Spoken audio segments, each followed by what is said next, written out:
I lay there frozen, the IV line tugging at my arm as the phone dimmed in my hand. The steady beep of the monitor mocked the silence that followed each message, colder than the snow piling on the Minneapolis sill outside my window. She can call an Uber. We're not her chauffeurs. My son's words, echoed by his wife, lingered heavier than the anesthesia still fogging my mind. Uber. After 35 years of nursing strangers back to health, after paying his mortgages and mending his wounds, I wasn't a mother. I was a fare. All right, before we dive into this crazy story, do me a favor. Subscribe and tell us where you're watching from. The fluorescent ceiling lights hummed faintly above Evelyn's hospital bed, casting a sterile glow across the white walls. Her head felt thick, cotton stuffed from the anesthesia, but the vibration against her hip, persistent and sharp, dragged her through the fog. Her phone. She blinked hard, once, then again, letting the world come into focus. The ache in her knee pulsed deep and hot, dulled by medication but impossible to ignore. She reached slowly for the phone, her fingers trembling as she unlocked it. 3 new messages. The first made her blink again, this time in disbelief. Melissa. She can call an Uber. The second followed instantly. Daniel. Not wasting gas. We're not her chauffeurs. A third message from Melissa came a minute later, almost like a punchline. Tell her it's not 1965. Grown women get rides. Evelyn stared, the blue message bubbles burning into her vision.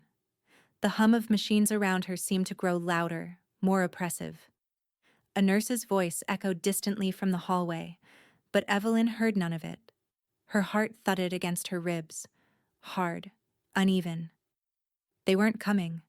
Her own son and his wife. Not even a call. Just this.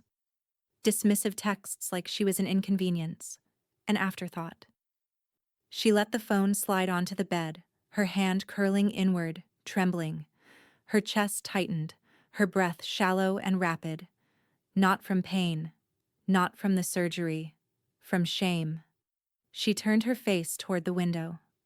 Snow dusted the sill outside, soft and white under a gray Minneapolis sky. Her eyes welled, but the tears didn't fall. They dried, quietly, evaporating like the warmth she used to feel for Daniel when he was a boy, with scraped knees and 1,000 questions. Back when he still needed her. The door creaked open. Evie? Karen's voice was sharp and warm all at once, cutting through the sterile chill. Her winter boots scuffed against the tile as she rushed inside, snow clinging to the cuffs of her jeans. Evelyn managed a weak smile. Hey. Karen didn't smile back. Her eyes went straight to Evelyn's face, then to the phone resting like a stone beside her. I parked where I wasn't supposed to, she said, pulling off her gloves. Let them tow me. You good to go? Evelyn's hand fluttered toward her lap. They didn't come. I know, Karen said, voice tight. I read it. Evelyn swallowed, but the lump in her throat stayed firm.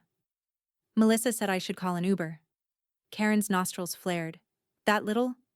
She cut herself off, face flushed. And Daniel?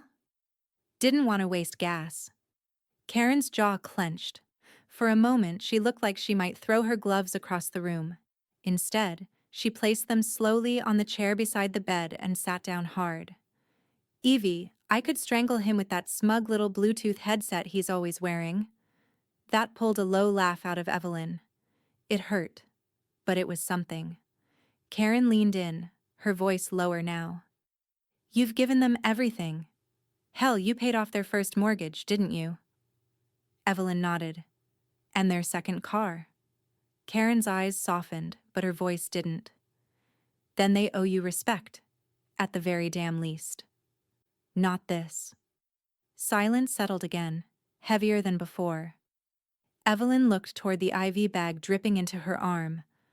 I never thought I'd raise someone so callous. You didn't raise him like that, Karen said quickly. Melissa got her hooks in, And he let her twist him. That's not on you. Evelyn said nothing. Karen rose and gathered Evelyn's bag. Let's get out of here. I brought your coat and boots. You up for the front entrance? Evelyn nodded slowly, every movement a reminder of the stitches and staples holding her knee together. Karen hesitated at the doorway. Evie? You remember the time you picked Daniel up from college when his car died? Middle of the night. January blizzard. Evelyn blinked, a bitter smile pulling at her lips. I drove 5 hours through black ice. He cried when he saw me. Karen's voice hardened. And now he tells you to get a damn Uber? The room seemed colder suddenly, the lights too harsh. Evelyn looked at her phone one last time before slipping it into her bag.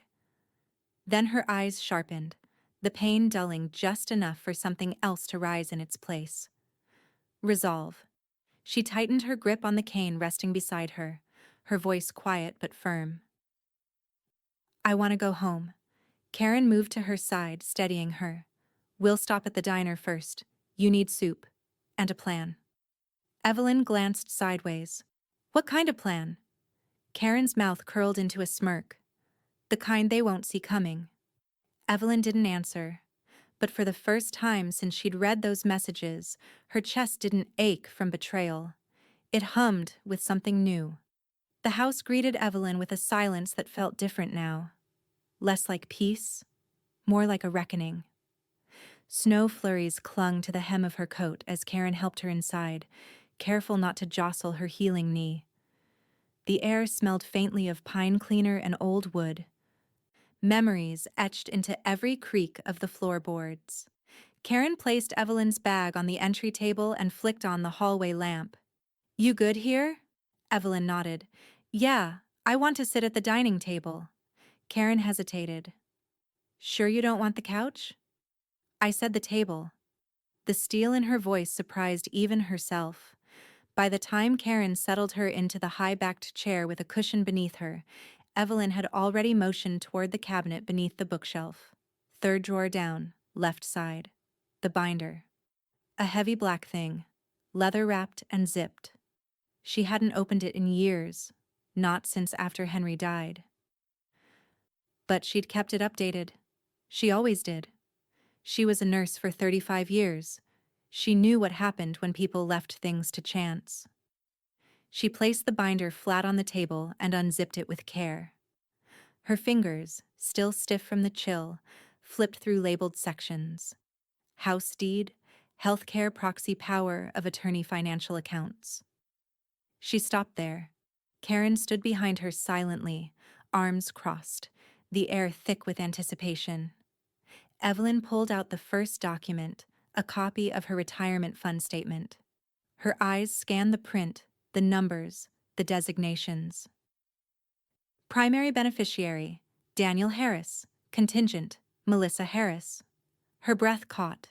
She hadn't remembered naming Melissa at all. She kept going. Joint savings, Hennepin Credit Union co-owner, Evelyn M. Harris. Co-owner, Melissa R. Harris. What the hell? Her voice was barely a whisper. Karen leaned closer. Melissa's name? On your savings? Evelyn sat straighter, but her hands shook slightly now. That was supposed to be temporary. I added her after her car accident, so she could deposit checks while I was recovering from shoulder surgery. That was 7 years ago. 7 years, Karen repeated, eyebrows raised. And you forgot? Evelyn blinked hard, then narrowed her eyes at the paper. No. I trusted her. Silence again. Different this time. Charged. Her fingers gripped the edge of the document as if trying to crumple it through sheer tension. They were waiting, just biding their time. Karen exhaled, low and steady. Let's call Robert. Evelyn didn't argue. She pulled her phone from her cardigan pocket, dialed from memory. 2 rings. Robert Klein, came the voice, warm and precise. It's Evelyn, she said flatly. I need a revision. Today. A pause, then. What are we revising? My accounts, my will. Everything. Another pause. Then his voice shifted. All business. Are you home? I am. Can I come by tomorrow morning? Or would you prefer the office? She met Karen's eyes. Office. And Robert? Yes? This all? These names? The access? Can it be undone? He didn't hesitate. Yes. Every bit of it. Evelyn closed her eyes, relief washing over her like warm water. She ended the call without another word and laid the phone next to the binder. Karen let out a breath she'd been holding. You want me to help you pull the rest of it? No. Evelyn stood, slowly, deliberately, and zipped the binder closed. I need to look at it myself. All of it. You're sure? I'm done asking for help, she said, walking her fingers along the table to steady herself. Karen stepped back, respectful. But before she left the room, she turned once more. You remember what I said? Evelyn looked up. The plan? Evelyn's eyes glinted. It starts tomorrow. The bell above the door jingled as Evelyn stepped into Gloria's diner, the scent of bacon grease and fresh cinnamon rolls wrapping around her like an old quilt. It was nearly empty, mid-morning lull, but the clink of cutlery and low hum of a Johnny Cash tune on the jukebox made the place feel alive, safe. Karen was already there, wiping down the counter in her faded red apron, her silver hair twisted up in a loose clip. When she spotted Evelyn, she tossed the rag into the sink and rushed over. You came alone? She asked, grabbing her elbow gently. I had the driver wait outside. Said I just wanted coffee. Karen smirked. Still playing it cool, huh? Evelyn didn't answer, just slid into the booth and placed her leather binder on the table like it was a loaded weapon. Karen grabbed 2 mugs, poured them full, and joined her across the table. They sat for a beat, the tension crackling. Then Evelyn opened the binder and pulled out a printout of the texts. Everyone. She'd screenshotted them, printed them out on her old inkjet, and clipped them together with surgical precision. She placed the bundle between them, her eyes never leaving Karen's. Karen picked it up, squinting at the first message. She read in silence. 1 page, then the next. Her hand began to tremble. By the time she hit the 3rd, she slammed the packet down so hard the salt shaker jumped. A nearby patron glanced over. Karen didn't care. Cut them off, she said, voice low and vicious. I mean it, Evie. Drain the damn accounts. Change the locks. File a restraining order if you have to. Evelyn stirred her coffee slowly, watching the swirl of cream bloom like smoke. I already called Robert. We meet at the office tomorrow. She paused. Every document will be rewritten. Karen let out a breath, eyes still locked on her. Good. You were right, Evelyn said softly. I was keeping their names because I didn't want to believe what I already knew. And now, she said, folding the printouts back into the binder. I believe it. Karen reached out and touched her hand. I'm with you, Evie. All the way. The 2 women sat in shared silence, coffee cooling between them. The wind picked up outside, pressing flurries against the wide front windows. Karen eventually stood and disappeared into the kitchen. Evelyn didn't follow. That night, the dining room table became her war room. Folders stacked high beside her, sticky notes in a dozen colors, legal pads scribbled with account numbers, expiration dates, safe deposit keys, mortgage files. Her old nurse's brain, the one that remembered medication schedules, emergency codes, and shift rosters, snapped into action. She reviewed everything by hand, cross-checked signatures, recalled passwords she hadn't used in 5 years. Somewhere around 11:30 p.m., her phone buzzed beside her notebook. Daniel. Hope recovery is going smooth. When you heal, let's talk about how we'll handle inheritance stuff. No pressure. Just thinking ahead. The smiley face, like it was a joke, like she was already halfway gone, and he just wanted to get the paperwork started. Evelyn stared at the message for a long time, then tapped the side of the screen to turn it dark. She didn't open it, didn't respond, didn't owe him that anymore. She turned back to the binder, flipped the page, and kept going. Outside, snow whispered across the windows. In her chest, something cold and final settled into place. Tomorrow wasn't a conversation, it was the beginning of an erasure. The stretch limo pulled up to the corner of 3rd and Marquette. Its sleek black frame a striking contrast against the gray slush still lining the Minneapolis curb. The driver stepped out, stoic in his cap and gloves, and opened the door with practiced precision. Evelyn emerged slowly, one booted foot at a time. Her wool coat, cinched tight at the waist, swayed with the movement. The cane tapped the sidewalk deliberately, click, click, click, as she stepped into the city's morning rush like she owned the block. Karen leaned forward from the back seat, grinning. "Don't forget to smile when you walk in." Evelyn didn't. But she didn't need to. Her face held something stronger. Purpose. The law office of Klein and Douglas occupied the entire 18th floor.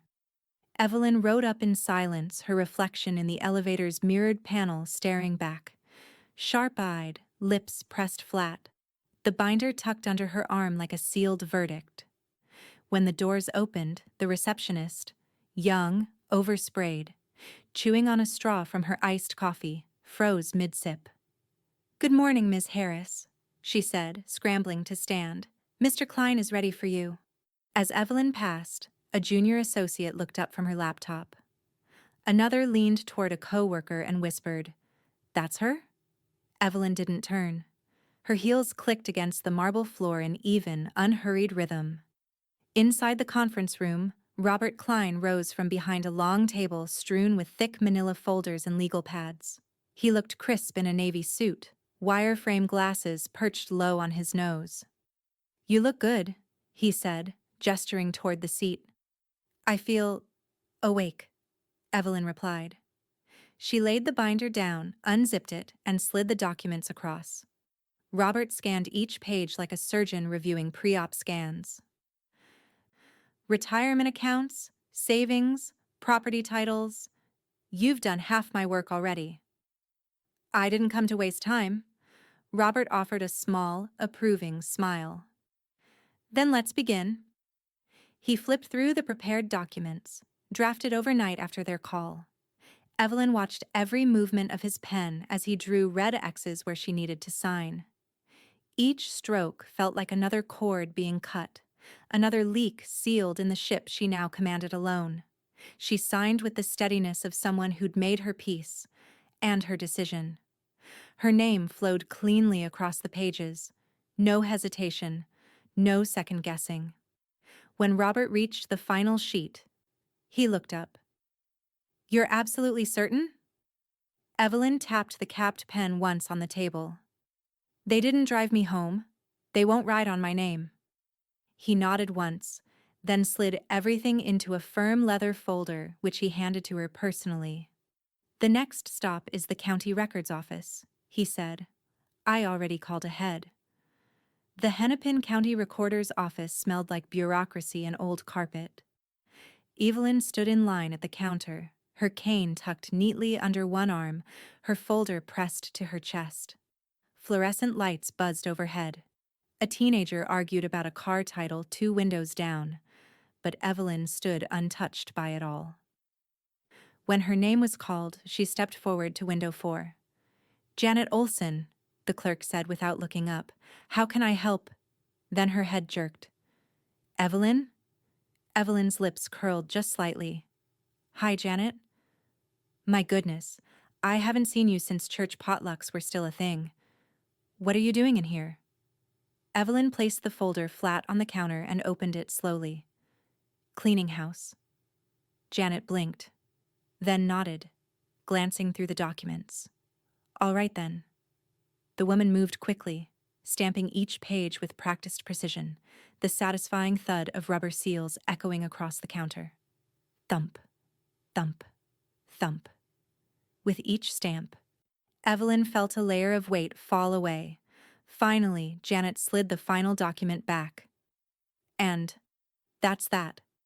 Records updated. Effective immediately. Evelyn zipped the folder closed and tucked it beneath her arm. Thank you. She turned to leave, her back straight. The cane tapped softly across the tile floor, but her gait was sure.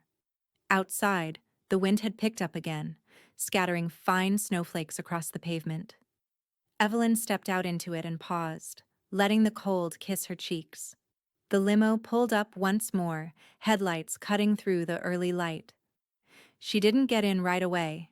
Instead, she stood on the curb, binder in hand, watching the city breathe around her. The fog of people's breath. The traffic lights changing. The rush of life going on. Behind her, she heard a ding. Her phone. She pulled it from her pocket, thumb hovering over the screen. New message. Daniel. She didn't open it. Just smiled. The fireplace crackled gently in Evelyn's living room, casting a warm glow across the hardwood floor. The table was set. The roast chicken carved, mashed potatoes perfectly fluffed, and a cherry pie cooling near the window. Snow dusted the sill beyond, catching hints of golden light from the neighboring houses. Daniel sat at the head of the table like it already belonged to him. One elbow slung casually over the chair, wine glass in hand, his phone face down but never far. He'd shown up 15 minutes late, as usual, smelling faintly of cologne and entitlement. Melissa swept in behind him, plopping shopping bags from Nordstrom and Macy's onto the armchair like party favors. "Don't worry, I didn't use your card," she chirped, winking at Evelyn as she hung her coat. "Daniel says we've got some flexibility coming up anyway, right, babe?" Evelyn said nothing. She folded her napkin slowly and picked up her glass of water. Daniel chuckled, cutting into his chicken. "Let's just say we're finally thinking long-term.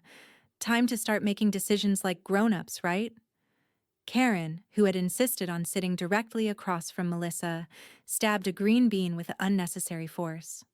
"Fascinating. What exactly does that mean?" Daniel leaned back, smug. "You know, consolidating, adjusting for what'll eventually be ours anyway. No need to be delicate about it." Evelyn's jaw didn't tighten. Her pulse didn't rise. She simply lifted her water glass and took a long, slow sip. Melissa flopped onto the couch behind her, crossed her legs, and scrolled through her phone like she was waiting for someone more interesting to arrive. "I told Daniel we should prepay the cabin rental for the holidays. You know, before rates go up." "The family cabin?" Karen raised an eyebrow. "You two have a cabin now?" "Not yet," Melissa said, flipping her wrist. "But soon. Daniel's going to withdraw some funds next week to get things moving." Evelyn caught the slip. She set her glass down gently, her fingers resting on the rim. Daniel didn't even notice. "It's the smart move," he continued, cutting into a second helping. "Can't just let money sit around. Inflation, right?"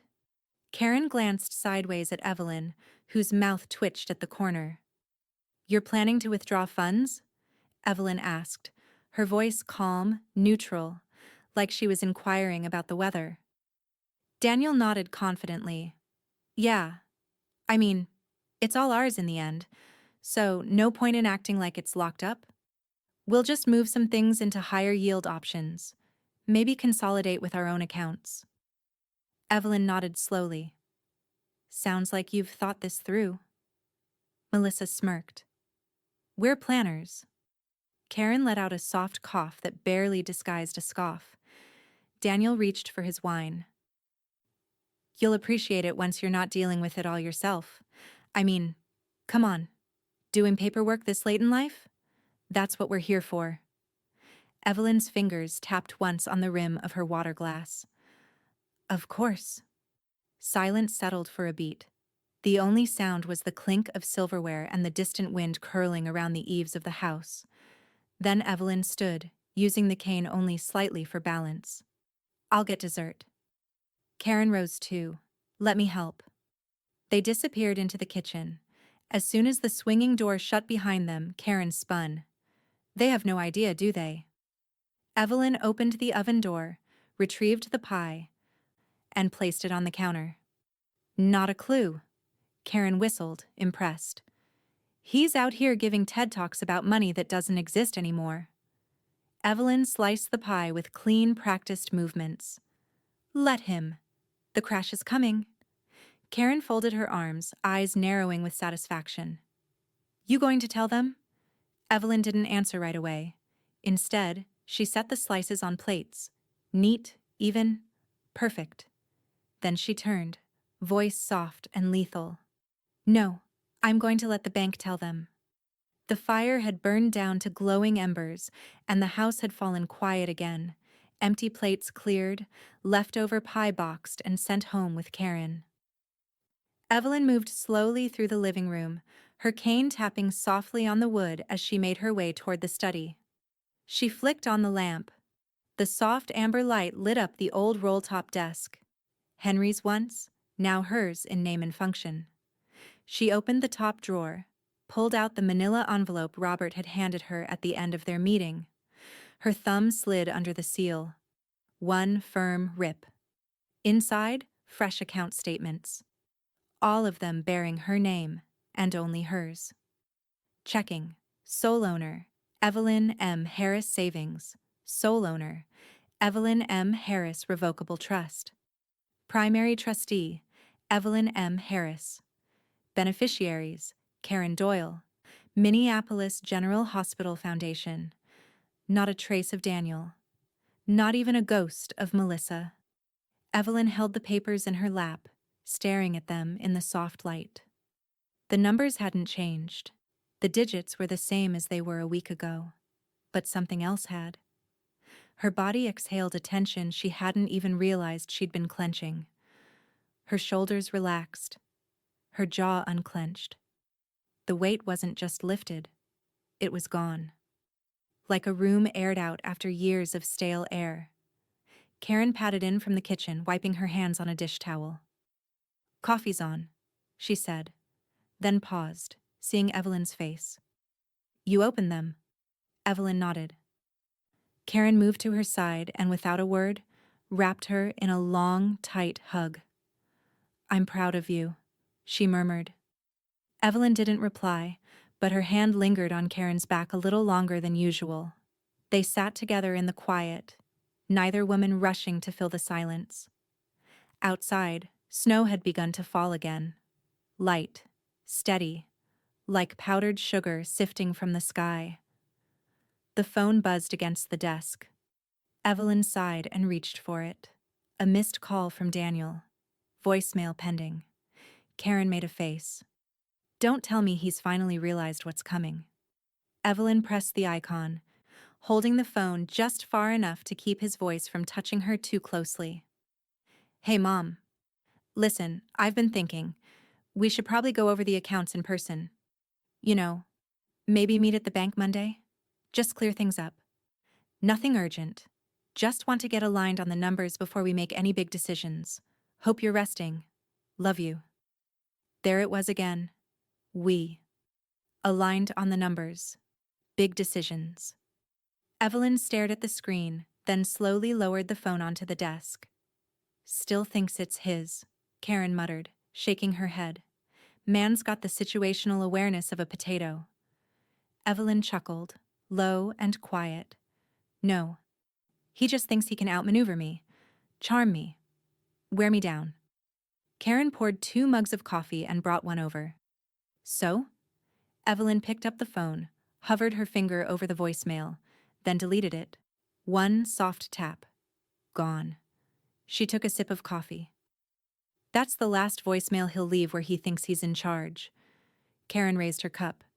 "To new paperwork. And an even better paper trail."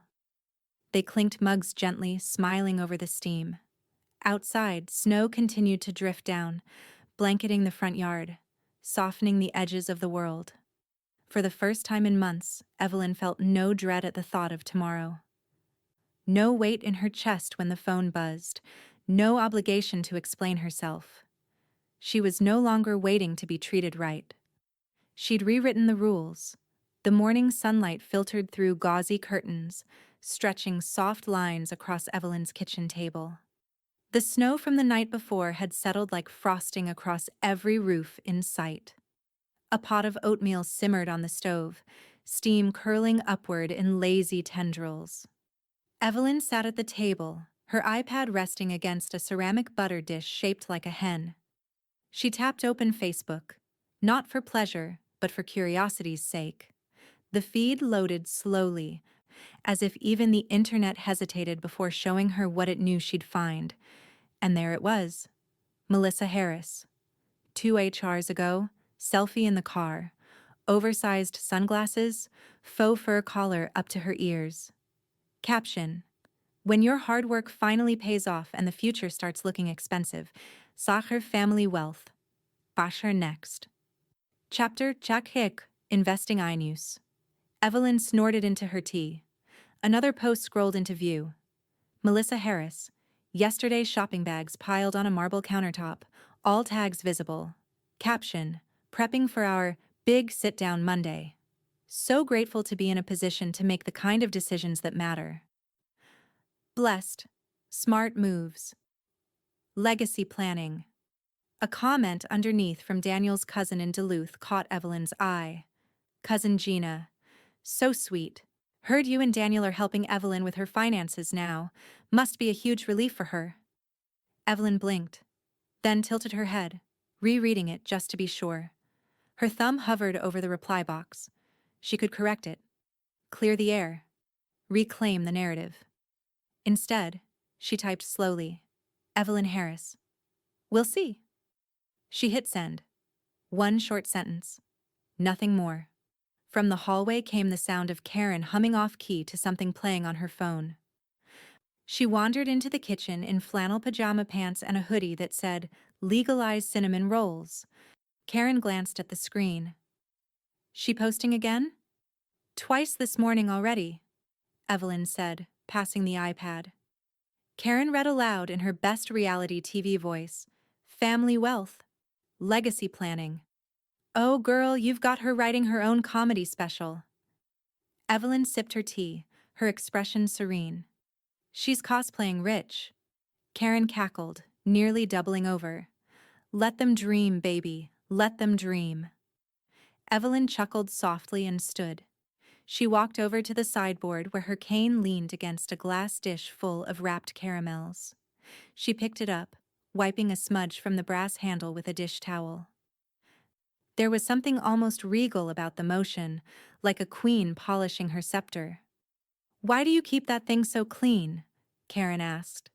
Evelyn ran her finger along the smooth curve. "Because I like how it feels in my hand when I walk into a room and everyone expects me to ask for help, then sees I'm already standing." Karen grinned. "You should put that on Facebook." Evelyn smiled, but her attention had shifted. Her iPad pinged again, this time with a new email. From Robert Klein. Subject: Final confirmation body. Evelyn. All documentation has been filed and recorded with the county, banks, and estate planning entities.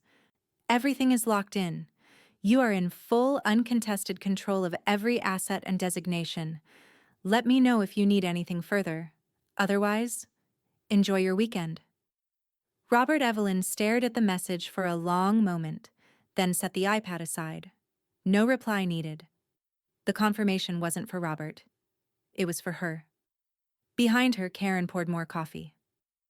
"So, what's next?" Evelyn turned, lifting her newly polished cane and resting it gently against the table. "Now," she said, eyes glinting. "Now we wait." The storm didn't come with warning. It came with tires screeching against slush in the driveway, followed by the hard slam of a car door that rattled the window panes. Evelyn didn't flinch. She was at the kitchen table, folding linens into tidy rectangles, one over the other, slow, measured, precise. Karen stood at the sink drying a mug, watching the front window like it was a theater screen. Then came the front door. No knock, just bam. Thrown open. Cold air poured in with Daniel's voice behind it. Mom! Karen's hand paused on the mug, but Evelyn kept folding. Mom, what the hell is going on? Heavy boots stomped through the entryway, followed closely by sharp heels and a waft of perfume. Melissa's voice rang out before Evelyn even saw her. Are you serious right now? You ignored the bank meeting? You ignored our messages? You ignored us? Evelyn calmly smoothed the corner of a dish towel. Daniel burst into the kitchen, cheeks red from cold and fury. Why didn't you show up? We were sitting there for 30 minutes like fools. Melissa trailed him, shaking her phone like it was evidence in a courtroom. I called the bank manager myself. Myself. He said you'd changed everything. You never put Daniel on as a co-owner. He said you removed me months ago. Evelyn looked up at them both. Slowly. Like someone waking from a nap she wasn't enjoying. I know, she said. Daniel blinked. What? I said. Evelyn repeated, folding the last towel and setting it down gently. I know. Melissa's mouth fell open. You changed it back? Daniel asked, stepping forward. Why? What kind of game is this? It's not a game, Evelyn replied. It's reality. Melissa waved her phone again, voice cracking now. Then show us the balance, right now. Prove you didn't just hide it. Karen made a sound low in her throat. Evelyn touched her wrist lightly. I've got this. And turned back to her son. My accounts, she said, each word deliberate. Are mine. Daniel's mouth opened, but nothing came out. Melissa scoffed, stepping forward like she owned the tiles beneath her stilettos. You're being unfair. We planned around that money. You told Daniel, you told him, he'd be set one day. I told him, Evelyn said, standing slowly, one hand on her cane, that if he earned my trust, he'd never have to worry. She stepped closer, her tone colder now. Then he let his wife text me from the hospital telling me to call an Uber. Daniel looked cornered, caught between indignation and disbelief. It was a joke. She didn't mean. I read every word, Evelyn said, her voice rising just a notch. She meant it. Melissa's lip curled. You're going to throw away family over a text message? No, Evelyn said. I'm going to protect myself because family shouldn't have to be tested. Daniel pointed a shaking hand toward the front of the house. So that's it? You're just cutting us off? After everything? After everything, Evelyn agreed. Melissa let out a shriek so sharp Karen winced. You are insane. You're ruining your own legacy. You want to die alone with your cats and your cane? Fine. Don't expect sympathy when the hospital bills pile up. Karen stepped forward now, face like stone. She's not alone, and her bills are paid. Are yours? Melissa spun on her, eyes wild. Stay out of this, you pancake-slinging... Evelyn's cane tapped once against the floor. I think you should leave, she said softly. Daniel hesitated. Mom, don't do this. Evelyn met his gaze, steady, unwavering. I already did. For a long moment, the only sound was the hum of the refrigerator and the soft ticking of the kitchen clock. Then Melissa stormed out, heels clacking like gunshots. Daniel followed, slower, as if he still hoped she might call him back. The door slammed. Silence returned. Karen let out a long, low exhale. Well, she said, that escalated like a bat out of hell. Evelyn walked back to the table and picked up the last towel, folded it, then whispered without turning around. Now they know. 2 days later, Daniel stood in Evelyn's living room holding a packet of papers like it had burst into flames in his hands. I don't understand, he muttered, flipping through them again, then again, hoping a different answer would appear if he looked hard enough. But the numbers didn't lie. The bank letterhead was real. The notarized stamp was real. The trust revisions were real. The signature at the bottom? Even more real. Melissa stood stiffly beside him. Arms crossed so tightly across her chest, she looked like she was holding herself together with sheer will. "She put everything into a trust?" Daniel asked aloud, voice rising in disbelief. Evelyn sat at the head of the table, the same spot she'd used for Thanksgiving, Christmas, and every family birthday before the fractures formed. Her fingers were laced neatly in front of her, resting on a placemat with tiny embroidered violets. Her posture was unbothered. Her tone, icy calm. "Yes." "And it's irrevocable?" "Yes." Melissa let out a bitter laugh that broke halfway through. "You're bluffing. No one just cuts off their son. You don't do this unless you're trying to send a message." "I'm not bluffing," Evelyn replied. "And I'm not sending a message. I'm drawing a line." Daniel snapped the packet closed, his jaw tightening. "You named Karen in the trust. Karen. And the hospital. Not even a relative." "I named people who showed up when I needed them." Karen leaned against the kitchen doorway, arms folded, coffee mug in hand. "She also named a scholarship fund for nurses. Maybe Melissa can apply when the credit cards stop working."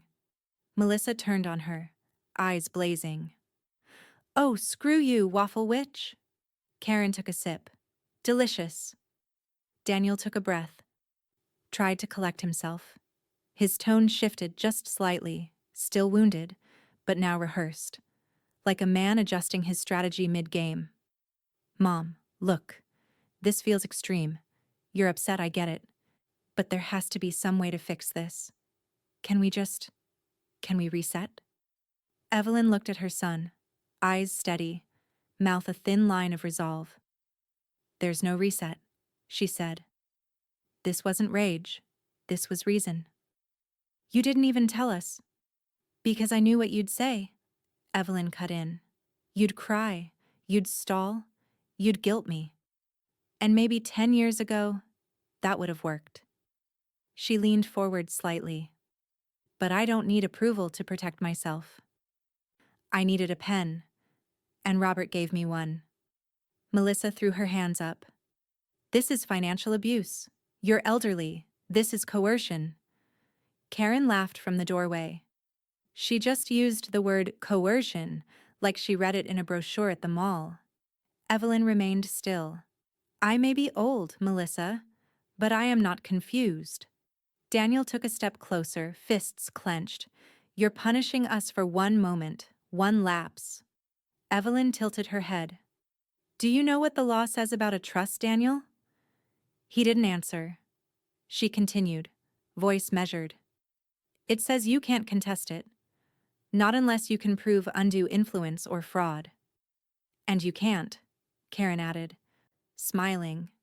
"You were too busy planning holiday cabin rentals and hashtagging your scams." Daniel's face reddened. Melissa looked like she might cry or bite something. Evelyn stood, slow and steady, one hand resting on her cane. She didn't raise her voice. She didn't need to. "You'll get nothing." The silence that followed was total. Daniel stared at her, trying, failing to find a trace of the mother who used to bandage his knees and save him the corner piece of birthday cake. But all he saw now was a woman who had stopped waiting to be respected. He turned, mouth tight. "Let's go, Mel." Melissa hesitated a moment longer. But the heat of the room was too much. She followed. Karen stepped aside dramatically as they passed. "Don't forget your paperwork. Frame it." The door slammed. Hard. Evelyn stood for a moment longer. Her hands shook slightly now, the adrenaline just starting to settle. Karen came to her side. "You okay?" Evelyn nodded slowly. "I've never been more legal in my life." Karen grinned. "Then it's official." Evelyn turned toward the window, snow beginning to fall again outside. The flakes drifted slow, quiet, defiant. They wanted the law on their side. she murmured. Karen raised a brow. And instead, I became it. The wind howled outside, sweeping long shadows across the front porch. Inside, the fire crackled low and steady. Evelyn sat wrapped in a thick wool shawl, fingers curled around a warm mug of cocoa, the kind with too much whipped cream and just enough bourbon. Across from her, Robert Klein sat in the leather armchair, briefcase open at his feet, glasses perched low on his nose as he scanned a thick packet of papers. "Let me say this plainly," he said, tapping the top page. "Daniel has no case. Zero." Evelyn didn't look up.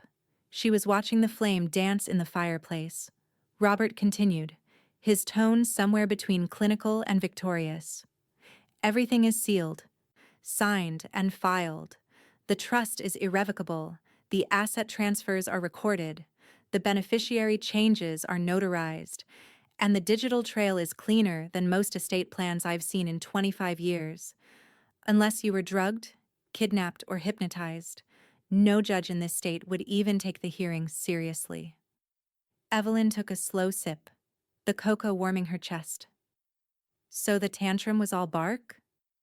"Not even a bark," Robert said. "A whimper dressed in cologne." From the kitchen, Karen's voice rang out. "You have to hear this one?" Evelyn raised her eyebrows as Karen shuffled in with her phone, reading glasses halfway down her nose, and a half-eaten cinnamon roll in hand. Karen cleared her throat and read aloud from the screen with theatrical flair. "It's heartbreaking when people you trust betray you, but God sees all. That's why we're praying and speaking with legal counsel. There's more to this story than people know. Blood should matter. Da, elder abuse. Is real. Car, pray for us." Karen choked on her laugh and tossed the phone onto the couch. She tagged a divorce lawyer's account and an inspirational dog page. Robert chuckled, shaking his head. "A social media meltdown is not legal strategy." Evelyn smiled slightly. "That's Melissa's process. Humiliate, deflect, and hashtag her way through anything she can't control." Karen flopped into the armchair beside Evelyn, placing her feet up on the ottoman.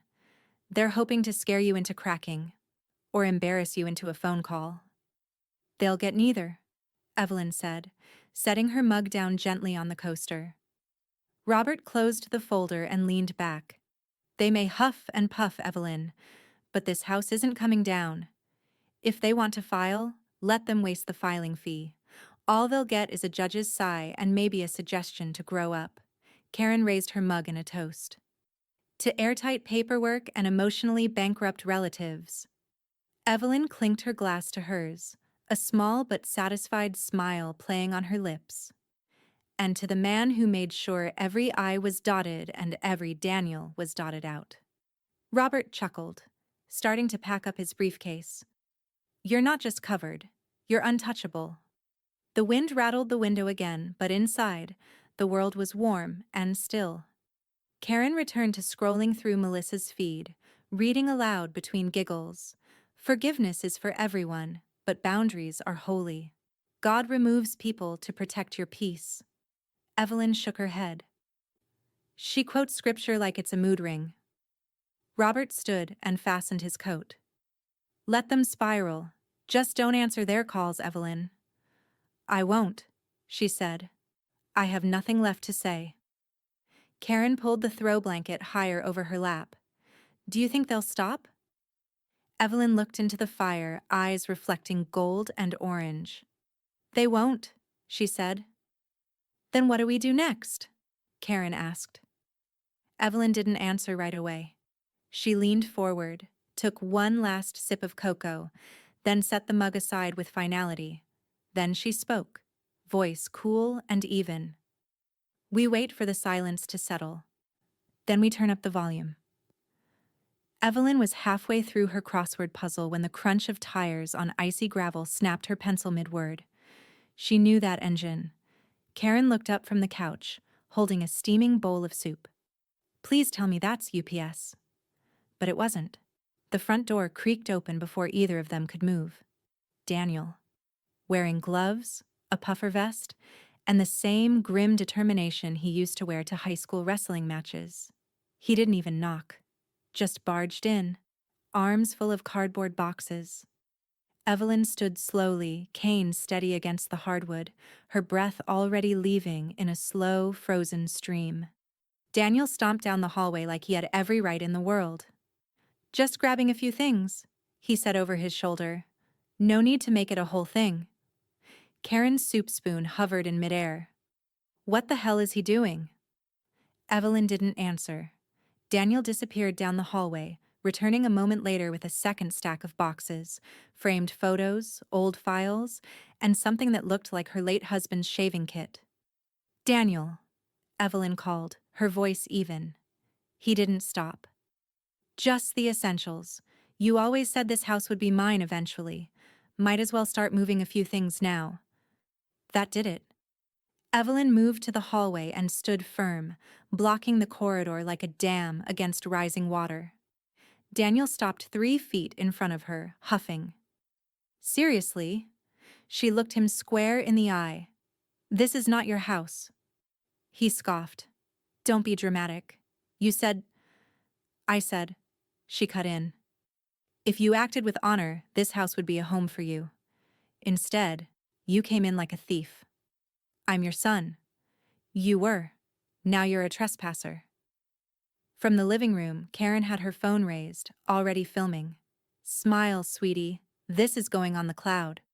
Daniel froze. "You're filming me?" Karen didn't lower the phone.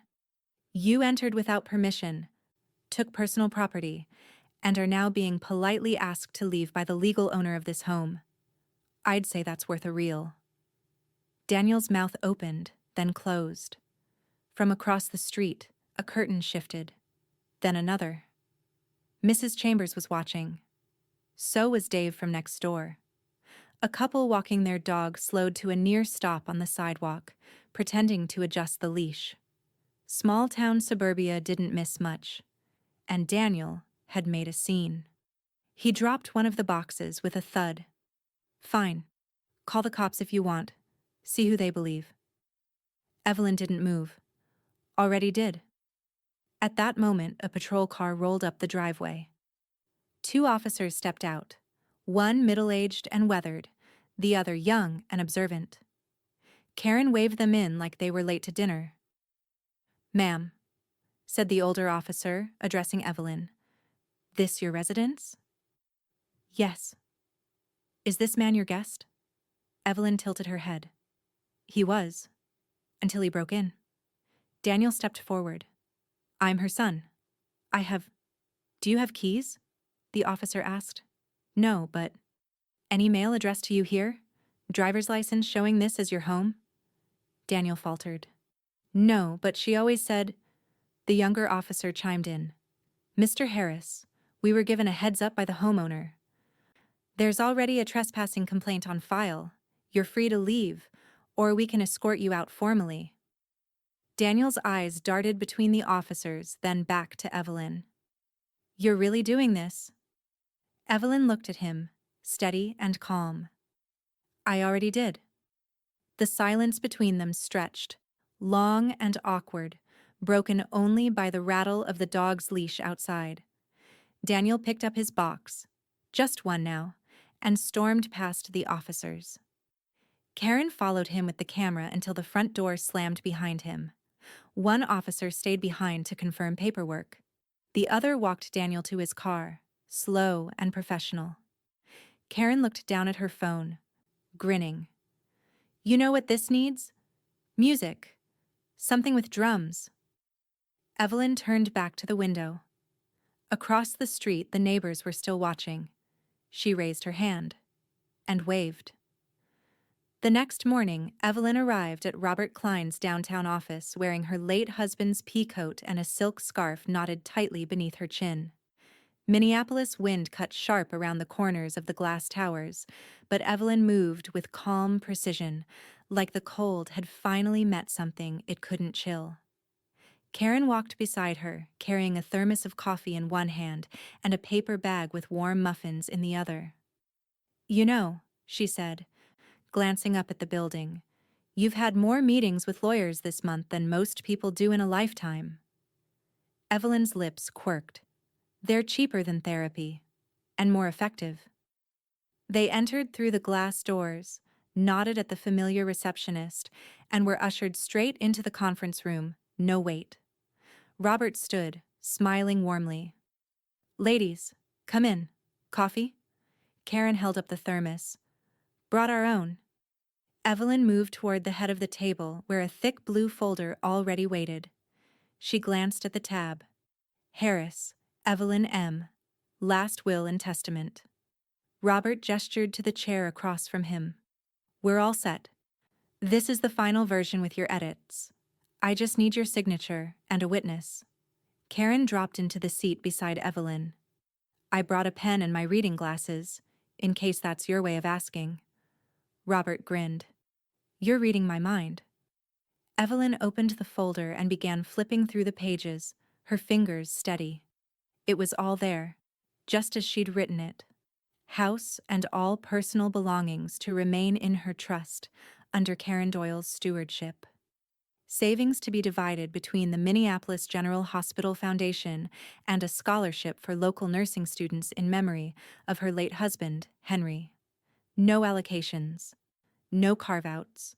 Daniel Harris and Melissa Harris, expressly disinherited. Evelyn paused over that line for a breath. It didn't bring her pain. It brought her peace. She picked up the pen and signed. Karen slid the witness form across the table and signed with a flourish. There. If they want to contest it, they can come find me at Gloria's Diner and get served 2 ways. Robert collected the paperwork and clipped it neatly. It's done. Notarized, filed, and, if you choose, recorded at the county office. But even without that, this document holds. He looked at Evelyn. You've done everything right. Evelyn sat back, exhaling softly. Then I'm finished. No, Karen said, standing. Now you're free. Outside, the snow had stopped. The sun pushed through the clouds, casting long beams of light across the sidewalk. Evelyn stepped out onto the concrete, the wind tugging at her scarf but not enough to move her. She inhaled deeply. Cold air filled her lungs, but her chest didn't ache. Her steps were slow, but not hesitant. The cane tapped a steady rhythm beside her. Karen walked a half step behind her, quiet for once. What are you thinking? She asked. Evelyn smiled. I feel lighter. You look lighter. Like you dropped a couple 100 pounds of dead weight. Evelyn chuckled, then paused at the curb to let a bus roar past. Is it wrong, she asked, to feel good about something that should have broken my heart? Karen didn't hesitate. Not if it set you free. They crossed the street, weaving between hurried commuters and a cluster of college students laughing too loudly. Nobody gave them a second glance, and Evelyn liked it that way. As they neared the limo Karen had once insisted on renting, now almost tradition, Evelyn turned and looked back at the towering building behind them. Think he'll try again? She asked. Karen shrugged. He's not used to losing. Evelyn's eyes glinted. Then I hope he learns how. The voicemail came in at 8:07 a.m. A strange hour for Melissa, who never rose before 9 unless brunch or Botox was involved. Evelyn sat at the kitchen table watching the snow settle over her backyard like powdered silence. Her phone buzzed once, then stilled. One new message. She let it sit for a moment beside her mug of steeping Earl Grey. Karen entered with sleep-mussed hair and a robe that read, "Don't test me before coffee." She poured herself a cup, one-handed, eyes narrowing as she spotted the screen. From the Grinch? Evelyn nodded once. Melissa. Karen leaned on the counter. She leave a voicemail? Yes. Well, go on, Karen said, half curious, half ready to bite. What's the performance today? Evelyn tapped her screen and held the phone between them on speaker. Melissa's voice spilled out, tight and thin, like someone trying to sound composed while holding back a scream. Evelyn, I hope you're well. I wanted to reach out, woman to woman.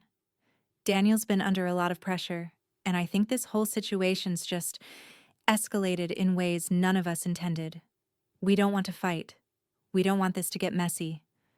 You can still change the trust, you know. I looked it up. Robert Klein doesn't own your wishes.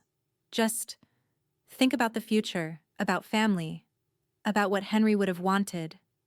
Call me back. A beat of silence followed. Karen snorted. She really led with woman to woman? Evelyn tapped the screen and deleted the message. No hesitation. No flicker of guilt. Karen raised her mug. To strong tea, stronger wills, and one less parasite in your voicemail. Evelyn clinked her mug gently. Amen.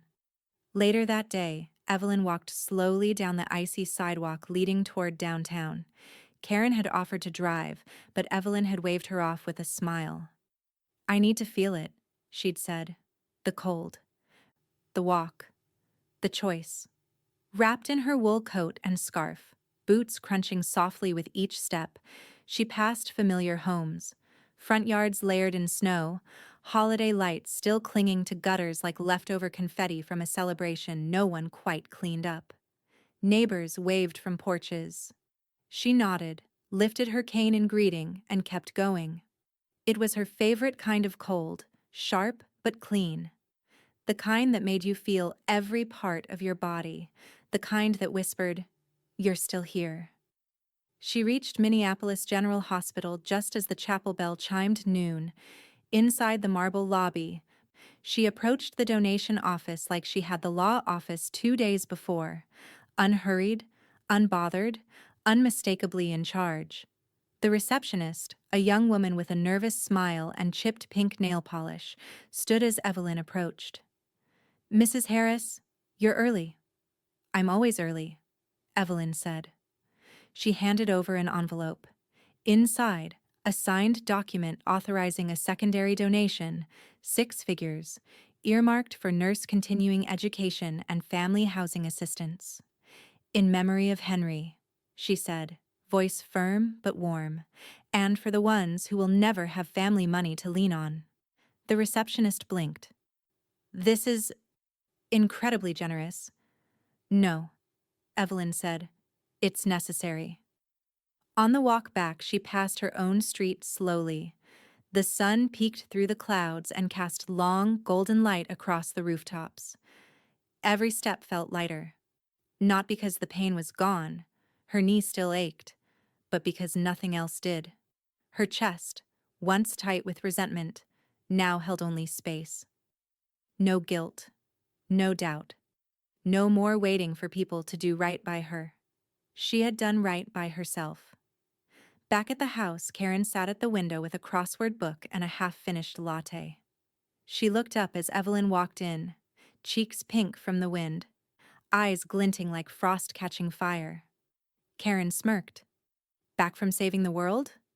Evelyn pulled off her gloves. One check at a time. Karen tilted her head. You're smiling. I am. You thinking about Melissa? No. Karen raised an eyebrow. Evelyn walked to the fireplace where Henry's picture still sat in a modest wooden frame. She adjusted it slightly, smoothed the edge of the mantel, then turned to Karen.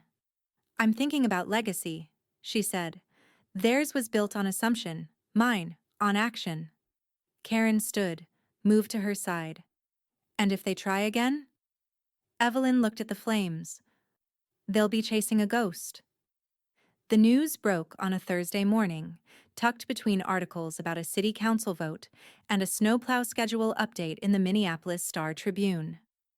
Local business consultant files for Chapter 13 cites personal and investment debt. Evelyn read it once, then twice. Her lips didn't move. Her fingers didn't tremble. She set the newspaper down beside a bowl of rising dough and dusted her hands with flour. No exclamation. No, I told you so. Only the faintest hum, something tuneless and content, as she began kneading the dough with slow, practiced motions. Daniel's name never even made it into the article headline. Just a faceless filing among hundreds, The subheading mentioned failed real estate ventures, unsustainable personal liabilities, and unsecured credit lines. It danced around words like arrogance and greed, but Evelyn didn't need it spelled out. She had watched him build his life like it was borrowed. Now the lender had come to collect. By noon, Karen burst through the back door carrying a dish towel full of warm rolls and the smug energy of someone who had read the full article. Twice. "You see it?" she asked, barely removing her boots. Evelyn didn't look up from the pie crust she was rolling. Page 5, bottom right. Karen plopped the bundle of rolls on the table, tore one in half, and whistled. Phew! They even quoted his financial advisor, over-leveraged and understructured, which I'm pretty sure is legal speak for he played stupid games. Evelyn chuckled. And won the appropriate prize. Karen leaned in. Word is Melissa packed her things last week, told her hairdresser she was going to Scottsdale to detox from the drama. She detoxed from a prenup, Evelyn said dryly. Karen nearly choked on her roll. Oh, you're in a mood today. Evelyn didn't respond, but her eyes glinted like the frost on the kitchen window. By mid-afternoon, a letter arrived from the Minneapolis General Hospital Foundation. Ivory paper, gold crest, no frills. Karen handed it over like it was a royal decree. Evelyn opened it slowly, sitting back in her favorite armchair by the window as she read. Dear Mrs. Harris, on behalf of the Foundation Board, the nursing staff, and our students, we extend our deepest gratitude for your generous contributions. Your second donation will fully fund the new Henry M. Harris Continuing Care Scholarship, launching this fall. Your husband's name, and yours, will carry forward in every life touched by this opportunity. With sincere thanks, Marla Jennings. Director Karen read it over her shoulder and wiped her eyes with a corner of the dish towel. I swear, if I didn't already love you, this would have done it. Evelyn smiled, folding the letter neatly and tucking it under the carved wooden coaster on the coffee table. He was always quiet, she said, referring to Henry, but he believed in showing up. And now he's still doing it, Karen said. Through you. Evelyn nodded. That's legacy. The evening fell early, like it always did this time of year. Streetlights flicked on just after 5, casting soft golden halos across the snowy sidewalks. Evelyn stood at the kitchen counter, hands dusted in sugar, humming as she pressed thumbprints into a tray of cookies. Raspberry jam glistened in each center, red as winter berries. Karen returned from the front yard with 2 mugs of cider and news from the neighborhood. Gina from the post office said Daniel tried to get a cashier's check sent to a lawyer in Chicago. Bounced before it printed. Let him bounce, Evelyn said, placing the final cookie on the tray. That's all he ever did. Karen raised her mug, to firm land, and firmer boundaries. Evelyn tapped hers against it, the sound soft and warm. As the timer dinged and the scent of sugar and butter filled the room, she glanced out the window. Snow fell again, light, patient, inevitable. But inside, everything was warm. She felt it in her bones, not just freedom, but finality. The kind you bake into a recipe that doesn't need changing anymore. Across town, Daniel stood in a rented apartment with a half-unpacked suitcase and a credit score that now had more drop than value. He stared at his phone, swiping through old photos, birthdays, lake weekends, his mother standing beside him in front of a cake she'd baked from scratch. He paused over one in particular, her hand resting on his shoulder, proud smile frozen in time. But when he hit call, the line didn't even ring. Just a message. This number is no longer in service. The wind had settled. Snow lay like velvet across the driveway, untouched except for a single narrow trail left by Evelyn's boots. She stood at the edge of her property, one hand wrapped around the curved handle of her cane, the other buried in the pocket of her thick coat. Her breath curled into the air like smoke, and her gaze stretched down the quiet suburban street. The sky was soft blue, like porcelain cooled overnight. A black limousine cruised slowly past, tires whispering over packed snow. Its windows were tinted, its lines familiar. Evelyn tracked its movement with steady eyes, a flicker of memory catching the corners of her mouth. The day she'd signed the trust. The day she rewrote everything. Karen's voice carried across the street. "Still thinking about that limo, huh?" Evelyn turned her head slightly. Karen stood on her front porch, waving with one mittened hand, the other holding a mug that steamed into the crisp air.